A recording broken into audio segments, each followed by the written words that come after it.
Сәлем баршаңызға. Бүгін біз ұн салынған қапты қалай ашамыз, сол туралы айтатын боламыз. Ал сіздер каналға тіркеліп, лайк басып, комментарий жазып отырыңыздар. Ал енді бұндай қапты тез әрі оңай ашу үшін бізге мына тігістің алды және артын анықтау керек болады. Көріп тұрғандарыңыздай, артында бір тігіс, алдында петлямен тігілген. Бізге осы жағы керек. Қаптың алдыңғы жағына келеміз. Сол жақ бұрышына барамыз. Осы сол жақ бұрышынан кесуіміз керек. Қазір көрсетемін.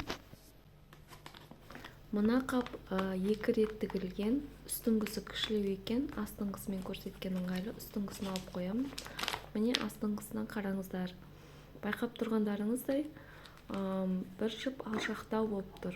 Осы жіпті кесуіміз керек біз. Кесеміз. Кескен кезде кішкене сәл тартсақ, артқы жіпке тіреліп қалады. Артқы жіпті аламыз. Мына жерден суырып, оны артынан шығарамыз. Артынан алып тастадық. Енді алдына келеміз. Осы тартсақ, бірақ алынып қалады.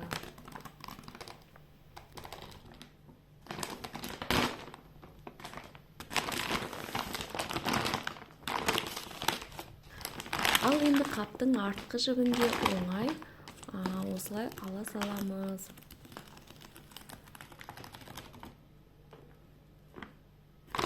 Енді дәл осылай мына үстіңгі жіпті де шешіп көрейік. Көріп тұрғандарыңыздай, алшақ тұрған жіпті кесеміз, сәл тартамыз. Мына жерде өзі-ақ оңай ашылып кетті.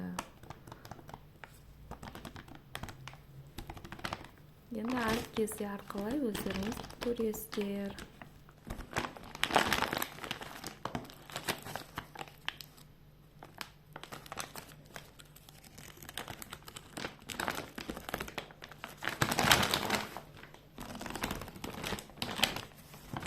Осындай әдіспен қанттан және де басқа да қаптарды өстіп ашуға болады.